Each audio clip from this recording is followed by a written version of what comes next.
esseewo olutuula olw'enjawulo mwe basobola okwogerera ku nsonga za Buganda naddala ku nsimbi z'obupangisa obwakabaka ze bubanja gavumenti eya wakati. Mu lutuula lwa Paalamenti olw'olwaleero waakulira oludda oluvuganya Joel Ssenyonyi asabye ssaabawolereza wa gavumenti okunnyonnyola ku nsimbi zino eziri eyo mu buwumbi obusoba mu 5 ze bagamba nti tezifulumirangako mu mbalirira. Lutuula lwa Paalamenti olwaleero akulira oludda oluvuganya gavumenti Joel Ssenyonyi atadde gavumenti ku nninga ennyonnyole weetuuse ku nsonga z'okusasula ensimbi ez'obupangisa obwakabaka ze bubanja gavumenti eya wakati obuli eyo mu buwumbi 5-6 kuba buli mbalirira eyita ssente zino tebaziteekamu nga kano kandifuuka akagenderere ng'omukadde akogga. Wetwogerera nga Buganda ebanja gavumenti obuwumbi obusoba mu 5.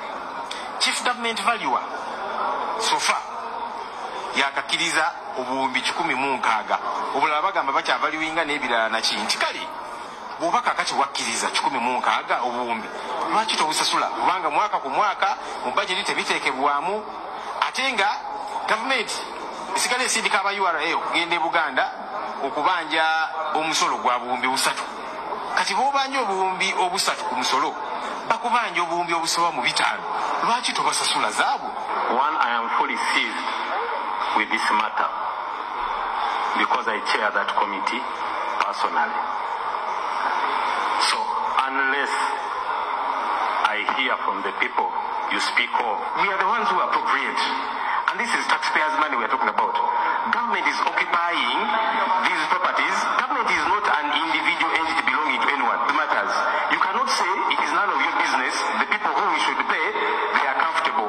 Surely is the Attorney General in order? Kyokka ssaabawolereza wa gavumenti Kiryowa Kiwanuka asabye ababaka okumma ensonga zino amazzi kuba obwakabaka bwo teweemulugunya ku ngeri gavumenti gyekutte ensonga zino ekijja ababaka mu mbeera. These issues, I'd rather you leave that to us because I have not received any complaint from the kingdom in the way I am handling this matter. The Baganda in Mukona complaining. So you can't say that no one is complaining, you are negotiating. And those are the people I represent here. The matter that has been raised here, Mr. Speaker, came out prominently during the celebrations of the Kabaka's birthday. And they are saying the Kabaka... baveeyo basasule sente zino. Attorney General mulabye nga yeebuzaabuza nti kakati Ssenyonyi bino bikwatirako wa ffe tuwayamuko ne Ssaabasajja Kabaka n'Obuganda era tebalina kwemulugunya mu tebibakwatako tebitukwatako bitya tuli bakulembeze nga bazze babanja sente zino okuddukanya puroguramu za Buganda ez'enjawulo musasule sente zino nga muze musasula abalala. Amyuka Speaker wa Paalamenti Thomas Tayebwa asabye Paalamenti obuteeyingiza mu nsonga zino wabula ababaka mu kumwanukula bamutegeezezza nti waliwo obwetaavu obw'okwogera ku nsonga za Buganda kuba bo ng'abakiikirira abantu abava mu ttundutundu lino bababuuza ebibuuzo ebyetaaga okwanukulwa. For me to stand here and discuss what is being done, what I can assure my colleagues from Buganda such as myself that this matter is being handled. Ziyamba okuddukanya ensonga ez'enjawulo muze mulaba Ssaabasajja Kabaka ng'azimba amalwaliro azimba amasomero juzi baagabye tractor mu bitundu bya Buganda eby'enjawulo juzi era nga tujaguza amazaalibwa ga Ssaabasajja Kabaka eddwaliro Kabaka lyazimba lyaggulibwawo. Kakati sente zino ziyamba development activities zino projects ez'enjawulo. Alright. Njagala otetera video emu nga eyeyita ow'ekitiibwa oba ab'ebitiibwa nga baali batebolinzeeko ensonga eyo mu Parliament. Njagala otetera video emu nga wasanyakawo Charles Peter Kisalo gamulengejja n'akabinja akakali emmenga akaba mafia batebolinga ensonga eyo nga basaba ssente za Kabaka eza Buganda. Kiryowa Kiwanuka Omuganda manya akugambye nti ensonga ezo tebazogera kubanga ne Buganda yennyini teyeemulugunya. Wasanya waagwana kitegeeza ensonga zino mwatulira Buganda mwine ebigendero ebyammwe. Ekyo si kyekikulu. Ekikulu kyekirwa. Ndowooza mutandise okulaba wakati w'enjawulo wakati w'abakulembeze amanya ensonga na buli kimu ekigenda mu maaso ekirina okwogerwako. Njolo kobaza mukulu Joel Ssenyonyi n'abantu bw'obadde nabo ku lunaku olwo mubalinyumu balirira. Katugenze ku kulya Lukombeso wani. Right. Buli Munnayuganda yenna woodi nga weetegekera okugenda mu mwaka ogw'akalulu na buli kimu ekigenda mu maaso.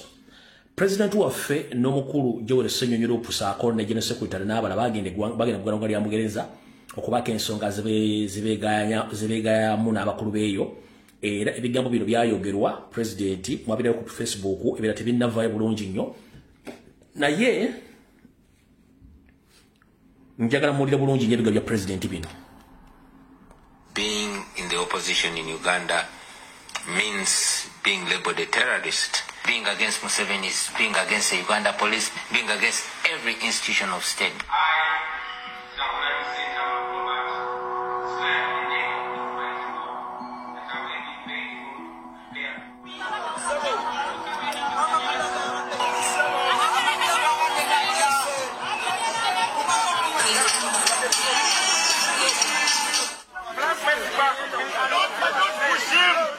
The arrests, the beatings, being shot at what point do you sit down and think, this is too much? At all times. Every time I'm under attack. I am no Superman. I'm a human being who feels pain, who gets scared. How relevant do you think you still are to the Ugandan youth? The question should be, how relevant are the ideas that I represent? I don't present myself as the most knowledgeable or the most qualified, but as the most committed to this reality that we see. Is there a danger that you yourself could end up being looked at the same way as you are looking at President Museveni of 2025? Yes, it worries me, because clearly Museveni was an amazing person, but we also know that power corrupts, and absolute power corrupts absolutely.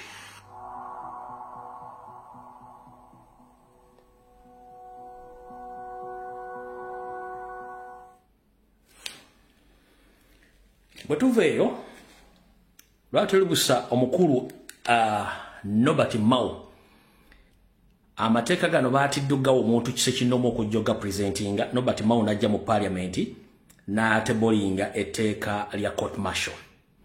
Wabula mu kutebolinga etteeka lya court martial njagala abalabye video eno mugisindikira njala abantu abali mu Netherlands oba abali mu European Union countries njala munonyeze video Nobert Mao mugitebolinge mutandika okugitwala mu International Criminal Court ne International Court of Justice ne mu offices etagispa kubanga Nobert Mao ng'omuntu omusomi w'amateeka kimanyi bulungi nti court martial tezikirizibwa mu civilians era n'okudirenga justice for civilian, that is wrong.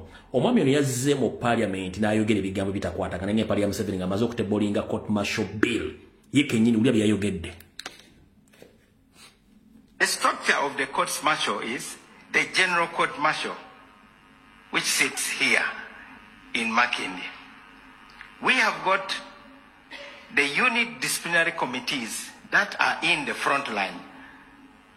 People who have been in the army, like the Honorable Sewungu, who was in the military police. No, clearly, because the military police is the one that arrests soldiers who have offended the law. So,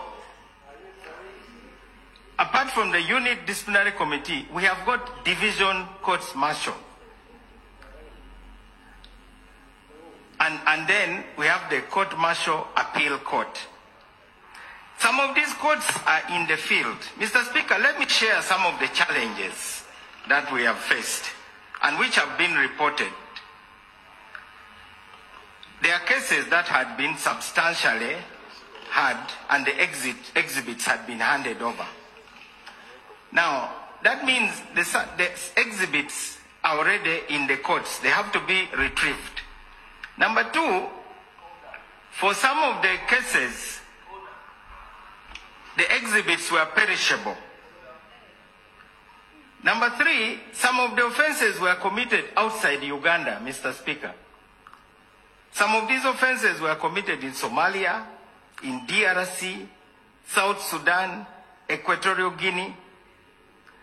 These are technical challenges that we are facing. My duty was to report that so far 45 cases are with the DPP. Now, to prosecute a case you have not investigated is a challenge, Mr. Speaker. Imagine those who investigated these cases was the army. Now the DPP has to take over these cases. It is not deliberately slow, but it has got to be thorough. Lastly, the 423 cases is for the information of members to know that the files that have been handled by the courts martial and where people have been remanded in our prison services number 423. We can even put that and juxtapose it with the overall information of the criminal justice system, Mr. Speaker. As of 12th January 2025, the criminal suspects that are undergoing trial in the whole of Uganda in 254 courts are 25,397. And criminal suspects on remand without trial are 12,809. Eyo tetugenda genda ekibuzo kiri nti Mukulu Nobert Mao kanjogere mu Luganda kubanga olumanyi. Muntu yandibadde akubuuza lwaki waleese bbiiru eyo singa court martial yabadde mu mateeka. Kooti ensukkulu ekulibwa Chief Justice Winyiddolo yasalawo n'egamba nti abantu ba bulijjo tebakkirizibwa kuvunaanibwa mu kooti y'amagye. Kiba kikumala ggwe ng'agamba nti yasoma obutaleeta bbiiru egipresentinga kubanga ogambye gwe kennyini mu statement zo nti military police ye handling okukwata abasirikale bonna abazizza emisango. Military police ye vunanyizibwa okukwata abasirikale bonna abazizza emisango babatwale mu court martial for disciplinary. So who's responsible to arrest the civilians by trying military court? Nobert Mao ogambye mu statement yo mu video gy'otobelinze nti military police yevunanyizibwa kukwata abasirikale bonna abavunaanibwa batwale mu military court. Neffe kyetugamba si ba civilian kukola kikukwatibwa kutwalibwa olw'ensonga ani avunanyizibwa okukwata aba civilian si police. Police eri under Minister of Internal Affairs. Minister of Internal Affairs eri under the Constitution of Uganda that emisango gyonna police gyewabira bannansi ba civilian jigenda wa DPP. Kati emisango gya court martial jigenda kuba giyita wani kubanga DPP ali under government ngali under civilian court. Kati mweya mwani DPP wa military court martial asigala DPP yomu oba ayawukana nga mwino mu military court. Njagala oddemu ebibuuzo ebyo bye nkubuuzizza wano.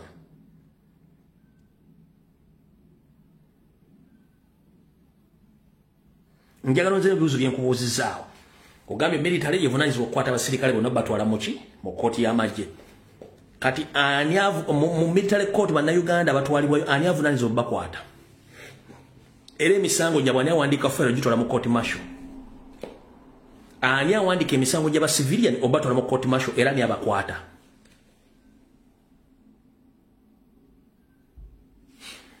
Kanfundikire sijja kuwabudde mwenye Mukulu Nobert Mao ku myaka gyo n'eggwanga ly'olimu Museveni alifugidde emyaka 4 mu bugubi okubba n'okutemula. Tokimanyi nti ekiri atabala kyekiri anasigadde waka.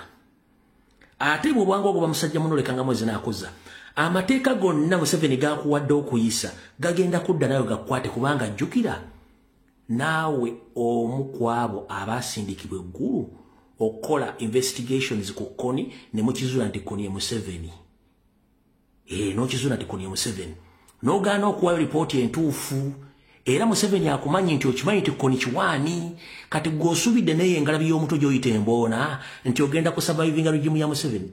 Museveni taleka bujulizi kubanga akumanyi. Olya buli sente. Okumanya Museveni abamanyi mwenna. Bulira bulungi. Okumanya Museveni abamanyi mwenna. Nabuno obubaka yabadde abuweereza mmwe. So si bantu bonna abalala bonna. Buli muntu yenna agenda Museveni n'akuwa ssente nga era kyakutuma omukolera. Nga tekiri mateeka. Oba ovuma muntu, oba owamba muntu, oba omukonjera, oba mukola ki. Oba okuyisawo etteeka lyonna effu kitegeeza aba akumanyi nti you can be used.